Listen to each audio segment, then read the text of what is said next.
Today, let's look at an opening that all the kids love, the fried liver attack. That actually sounds pretty yucky. I looked it up on the widest of World Wide Webs, and apparently it's also called the Fegatello Attack.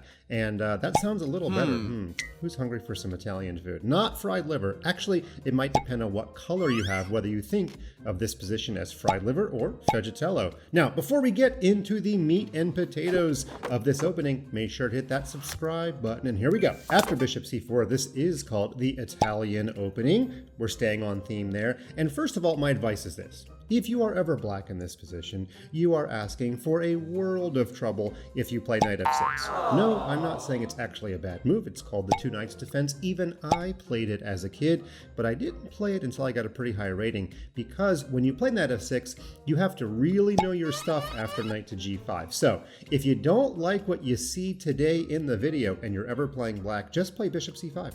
When you play bishop c5, you stop all this knight to g5 shenanigans because the queen can just take the knight. Okay, but that's not what you came for. You came to look at the fried liver, which begins after knight f6, the two knights defense. And white plays the move knight to g5, and uh-oh, there's already a problem on the weak spot. There are two attackers on f7, and there's only one defender. Now, the normal rule is that if you have two defenders and two attackers, you're okay. The problem is, the only piece that can really defend your weak spot is your queen, and you're using your best two pieces to defend. And of course, white can just take this pawn anyway with either piece. Doesn't really matter. Let's say the bishop. And of course, you don't want to take back, because after all of this happens, white has lost a knight and a bishop. That's 6 points, but black has lost a queen and a pawn. 9 plus 1 is 10, and 10 is more than 6, and the math lesson is over. So we need a better move for black in this position. And really, the only thing that black can reasonably try is this move pawn to d5.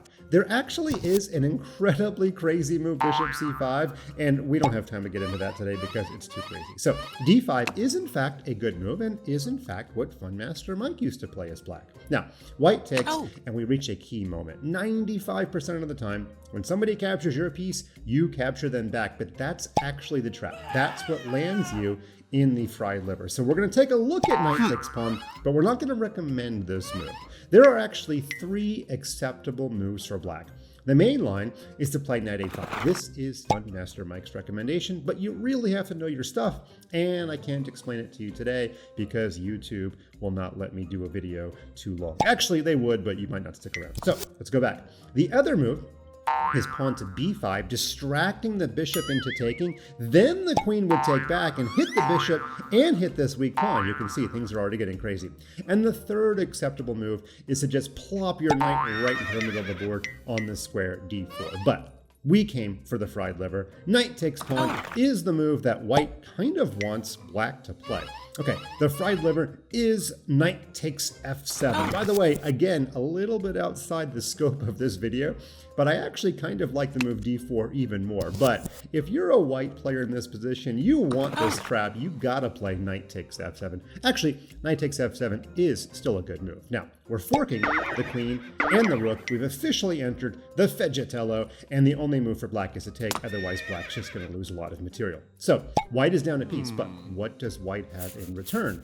Well, the king is obviously in danger, and this knight is in a really bad absolute pin. Do you see a way to check the king and put PP on the PP? If it's your first time here, that means putting pressure on the pinned piece. I'm sure you found the move queen to f3. The problem for black is that his position is not good. But if your position is not good, you need to at least have something going for you. In this case, it's material. So if you're black, you can't exactly just block with your queen, because if you do that, then the knight will get captured. If you can't really quickly, or even if you just trust me, I will tell you that white is up a pawn.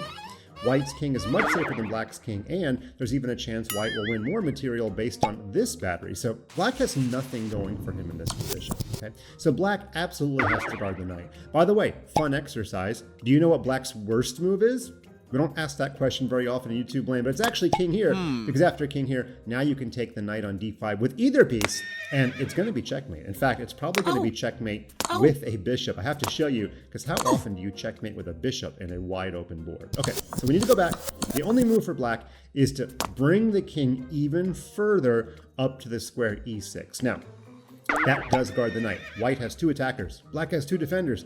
How can we get a third attacker? Of course, it's the move knight to c3.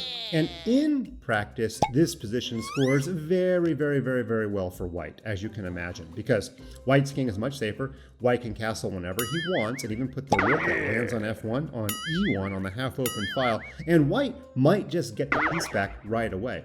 In fact, let's just take a look at a couple of possibilities. Knight to d4 is one idea for black, but if you're white, you can just get your knight back right away. Now you're actually even up a pawn, and black has to be careful just not to get mated.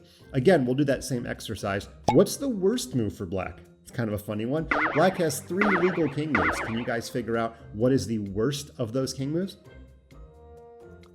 Okay, well, it's actually king to e7 because now we have mate in 2. The queen delivers the first check on the weak spot, and now when the king moves to d6, we need to check the king and take away his escape square, and the knight can actually do both jobs. We mated with the bishop before, now we're mating with a knight. You can see why I'm not recommending this opening for black. Black has to be super careful. Now, even if black's king chooses a better square, white can simply move the queen to a square like d3 and defend the c2 pawn. In fact, fun fact, white doesn't even have to guard the c2 pawn. White could slide the queen here. And if black gets greedy and thinks that he's picking up a rook, after the move d4, now we've got a really bad pin on the e-pawn, which, by the way, we can attack a third time if we need to. And even if black defends, let's just say with the queen, you can just take this. Because if the queen takes, oh no, now the dark squared bishop plays chess. And, yeah, if I haven't convinced you by now not to play this for black, well, hopefully this position will do that. One more line, if we go back to the position where white has attacked the knight a third time.